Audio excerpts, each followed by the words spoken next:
A very good afternoon, Mr. Engel de Boer. Nice meeting you. Likewise. Welcome again to the World Yachting Summit, second day. Thank you for having me. Pleasure as always. And I believe your panel discussion was very interesting in the perspective of safety issues. We're talking about fleets and yachts and expectations, and I think there's been a big diversion towards net zero. So much so that we're losing track of the safety issues right from the very start. Can you elaborate something about it, please? Yeah, absolutely. I do believe that during the World Yachting Summit, there's been a lot of focus on the road to net zero, which is absolutely very important. I mean, from a sustainability point of view, that is something which we need to be pushing, but we've been doing this for the last 5 to 6 years.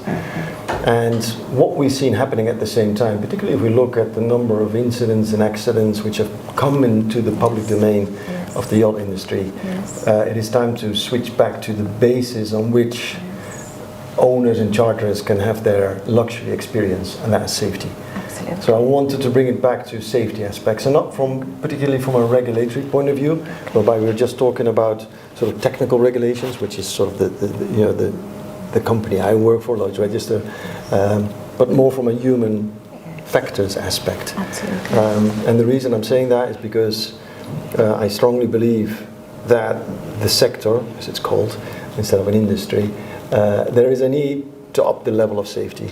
We're now stuck in a sort of blaming culture, and that to me shows a level of unprofessionalism in terms of safety. And you need to go up to a level whereby you truly have a safety culture. Absolutely. And you don't just achieve that by over-regulation, by increasing more, having more regulations, by waiting for another accident to happen and then start imposing regulations as a consequence of that. No, we need to figure out where we stand within the industry in terms of safety, and then on the basis of that compare ourselves to other sectors within the maritime industry, and then sort of reap some of the low-hanging fruits to take immediate action, but also to evolve to a safety culture aspect, like the offshore industry has done in the past. It is time for the yacht sector to do exactly the same. We can't keep on. We can't carry on doing the things we've done so far. And the World Yachting Summit has given us a stage to talk about it. It also given us a stage to promote a safety culture survey and crew well-being survey, which we've initiated within the industry. That has been released on the 1st of April for a period of about 3 months. 4 months we will run it. We've sent it out to the management companies, as many crew and captains as possible.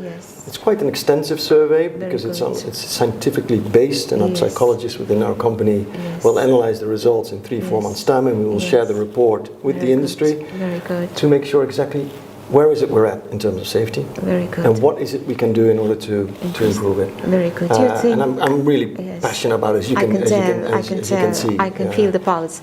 But do you think we can include neurosciences and leadership, better conditions of work for crew, or do they have mental health issues? It's part of the survey as well. So the survey addresses, I would say 3/4 of the survey addresses safety culture, so safety-related issues and questions and answers they can give, and I would say probably a quarter or a third of it is in relation to crew well-being, because the two are very, very closely related. One doesn't go without the other.